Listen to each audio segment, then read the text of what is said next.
And hi, everybody. Welcome Hello. back to, hello. Welcome back to another Parent Pivot podcast. I'm Steve Cummings. And I'm Julia Cummings. And we are here. Gosh, it's this year is going by quickly. We're already, here at the end of April. Yeah, it's going to be May. We just celebrated 37 years together. Anyway, yeah, that was, we had a good time doing that. Sunny day here in Georgia. What are we going to talk about today on the Parent Pivot podcast? So I have some strong feelings, so I'm going to get on a soapbox a little bit. Now, granted, look who's getting distracted. Sorry. Okay, everybody, she gets on me with carpenter bees and geese, and we just saw like an egret fly by. No, wasn't that a hawk? No, that was something different. It was huge, whatever it was. Oh, look, there he is. There's another one. Oh, yeah. Sorry, everybody. We live in you know like what? a bird sanctuary. For those of you on YouTube, I'm turning the camera around. So that you can see what This is what we see when we record with y'all. So those of you who are listening on the podcast, you're going to need to go subscribe to YouTube and going, what is going on with the Cummings? We should put a blackout curtain around us when we're doing this because we're so distracted by things going on out there. Yeah, the squirrels don't get our attention, but that's literally what happens. It's deer, it's geese, that was not a hawk. Was it a hawk? It was big, whatever it was. Okay, anyway, sorry everybody. Okay, so I am on a bandwagon here. Now, I want to kind of put a little caveat in.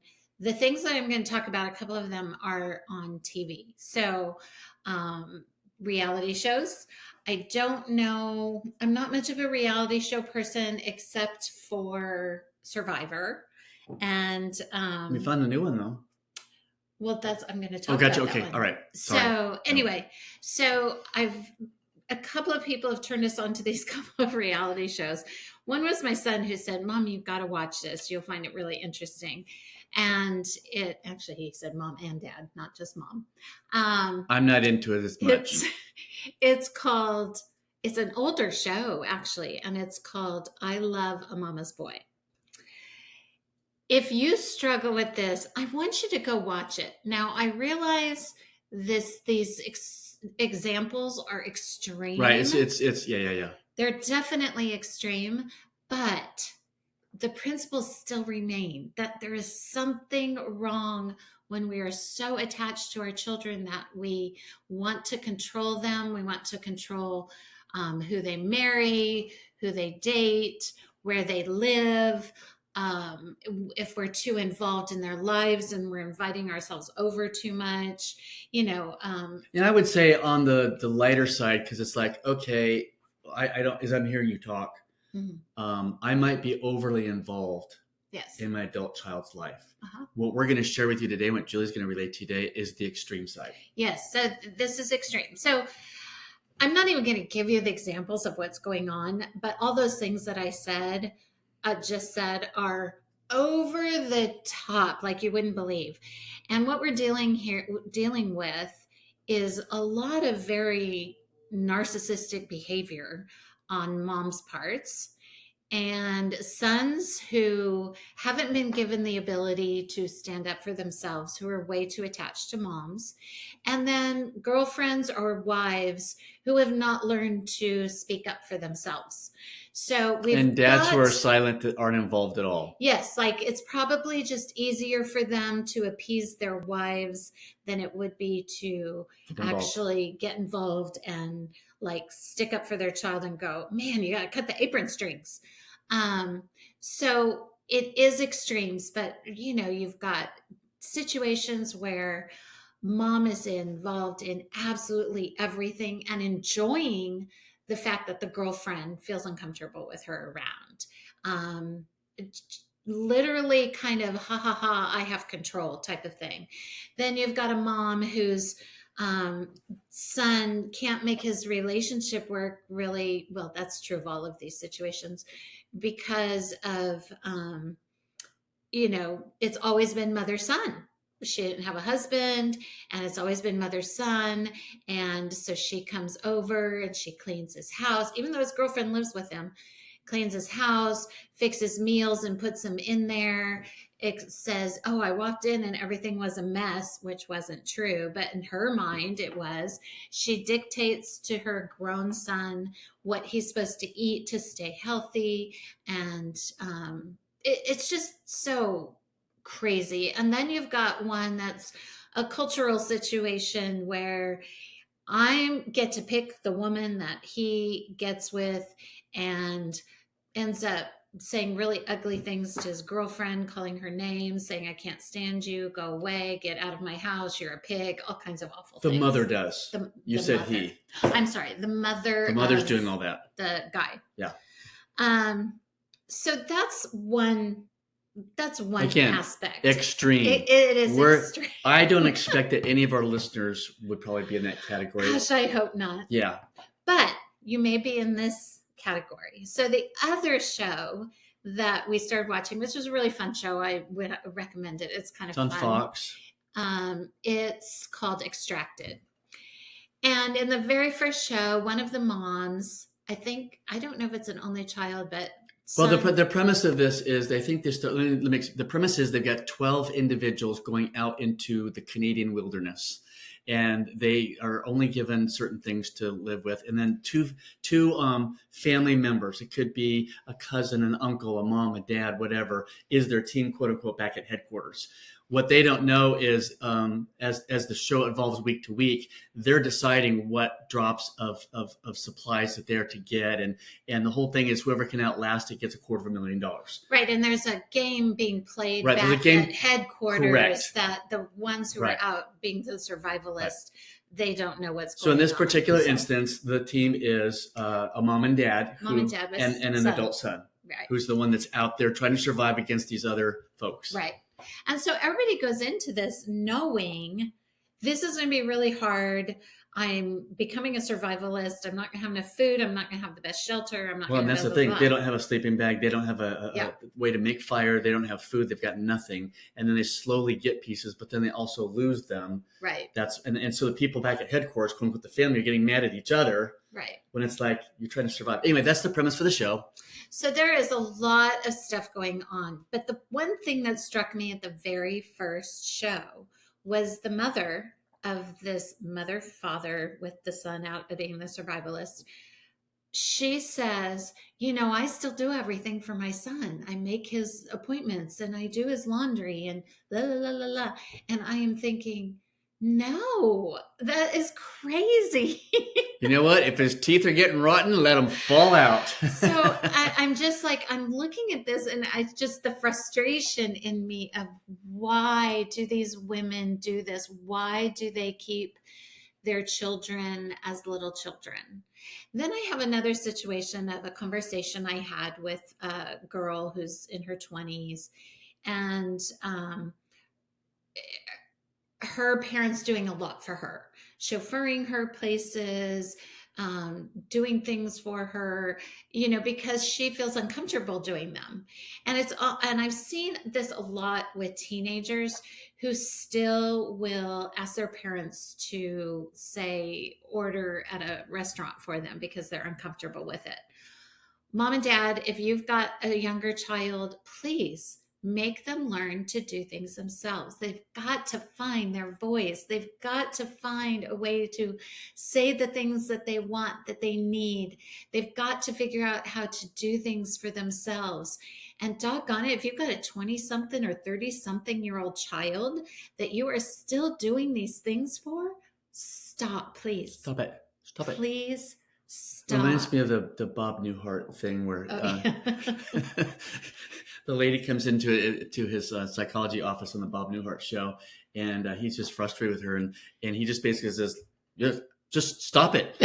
Stop what you're doing. Just stop it. That's kind of like right? Did I? And that's kind of what I'm saying. It's I'll put a link to that in the notes. You can have fun looking at it. Yeah.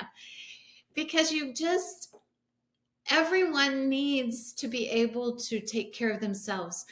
Well, think about what it'd be like to have your parents be doing that for you. You kind of like, leave me alone. I'm an adult. I'm not a child. But these adult children are fine with it. Right. And that's a problem. That's the next generation, like going, hey, if I don't have to work hard, I won't. Yeah. And then I bet you some of these parents get behind the scenes and go, well, my child doesn't know how to do this, so I have to do it. Well, no, you don't. Because if you were not there, what would they do? Yeah, if you drop dead tomorrow, what will that grown child do? They are adults. They can purchase stuff themselves. They can go shopping. They can order food. They can drive themselves places. They can fix their own food. They can make their own appointments. They can wake themselves up. They can do all of those things themselves. So I'm sorry, I'm a little bit worked up today. Do you see she got a little higher there? She's on her soapbox, everybody. Because I just, we're creating such issues. We're doing no favors for our adult children when we do everything for them. No, and you know what? Can I share a story with my personal friend? You know, when a mom is overly emotionally attached to their child, when they're overly attached emotionally to their child, that child is going through their own pain and wounds because mom needs to be attached to dad, not to son. Especially at certain ages. Yes. Yeah. And I won't go through the rest of the details of the story because my wife was looking me in the eye saying, don't share that. But, you know, it can lead to some very awful things. And tough conversations. Yeah. So mom, I've not known of an instance where dad is doing this. Well, I think dads do things for their daughters. Right. And you can picture that. Right. Yeah. But not, at least, yes, I don't, I mean, well, we always tease about how we have our daughters wrapped around, or our daughters have us wrapped around the little finger. Yes. Okay. That's just a unique father-daughter relationship. They bat their eyes, they get whatever they want. But I married a woman who won't let that get too extreme. Although you do let me do a little bit of it. Yes, but dads, if you're listening, just, can I share the story that I was going to share? The football one? Yeah. Okay. Yeah. So dads, if you're paying attention, and moms too, if you're paying attention, the NFL draft just recently happened. And we all, if you've been paying attention, we've all been following this situation that has happened with a young man who played quarterback for the University of Colorado, Shedeur Sanders. His dad is primetime, Deion Sanders. And if you don't know who he is a very flamboyant, all about me, former football player. Now he's a head coach, University of Colorado, wears these big gold chains, blah, blah, blah. Anyway, Shedeur was quote unquote supposed to be a first round draft pick. It's a really good football player. Really good football player. In fact, everybody was expecting that. Day one goes by, which was the first round, did not get picked. Day two goes by, which is the second and third round. I believe he did not get picked. So he's dropping like a rock, like an anchor in the ocean. And the backstory is some of the GMs who had interviewed him said, this was the worst interview that I ever had. And in a nutshell, I won't tell you what it was, but it was all about him not showing any respect for the GM in the interview, having headphones in, blaring music, got an entourage following around like, hey, look at me. Gee, Shedeur, I wonder where you learned that from. Learned it from dad. Now that he finally got drafted in the 5th round by the Cleveland Browns, the news out today is dad wants to join son at his first meeting with his new employer to find out what the heck's going on and why he wasn't drafted in the 1st round. And this is a dad who's overly involved in his adult son's life. Now, I asked my 3 boys, guys, how would it make you feel if I did that to you? And they said, like a child. Like a child. And, you know, it's hard not to be critical of this, but when you look at it, it's like, if you have to draw attention to yourselves, none of us like that. Everybody wants you to work hard and earn your own way, right? Not to get there because daddy or mommy is opening doors for you and being overly involved. Because why? The dad or the mom is getting their identity from their child. That is unhealthy, and it will cause so much headache and heartache down the generational line. So hopefully, Dion, if you're listening, somebody wants to send this to him. I doubt that he's listening. Bro, I love you. You know, if you tell me you're a godly man, I believe you. Your son too. But when you have to brag about your humility, that's not humility. Okay. That's called false humility.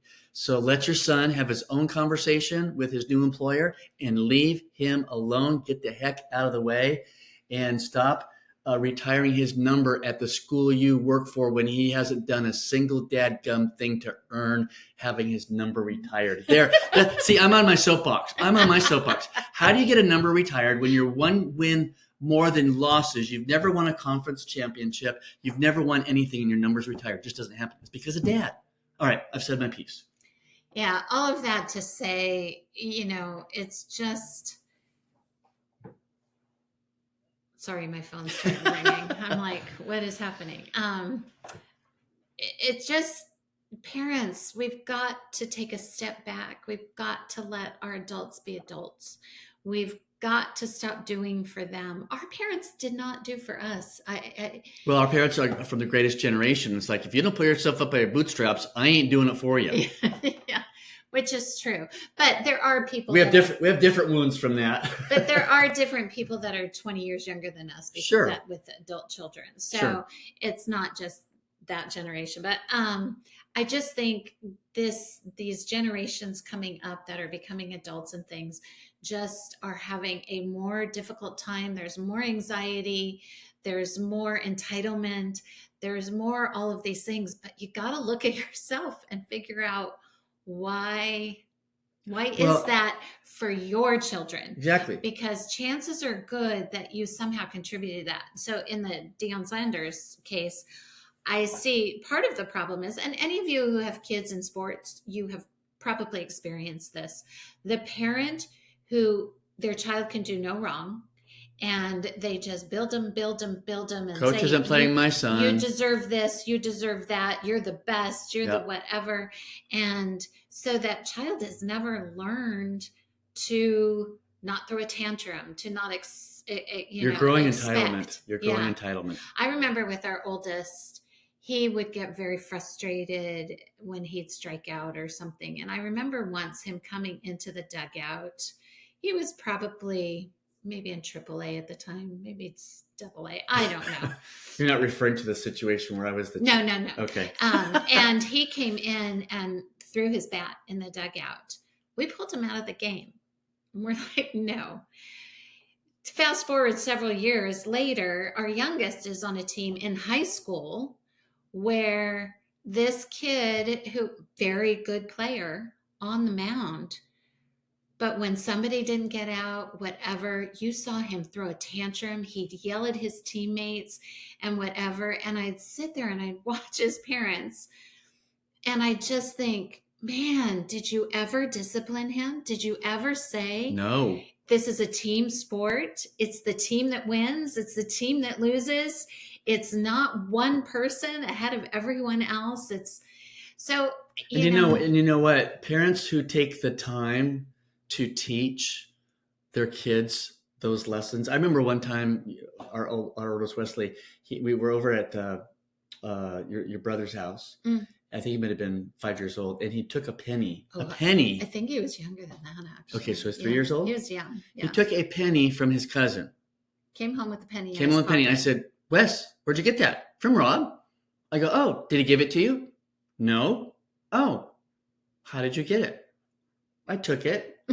So now, rather than blow up and explode at him, I had to stop and take the time to coach character into his life. Was a penny, you guys, not $100, not $1,000. But if I don't take the time to do that, then there's a strong possibility that he could pilfer money out of a job where he's working at, or later on embezzle money and things. And it's like, what? And again, it becomes just like, I didn't do anything wrong. It's like, it takes time to teach.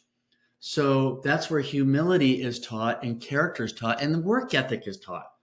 I think we're talking more work ethic than anything here, that we've come to rescue our kids more than let them work hard to earn their own way and things like that. We don't make appointments for them. We don't do their laundry. We don't do whatever. And then even if our kids are out of the house, married, got kids, whatever, I guess my question is, am I still somehow overly involved in their life?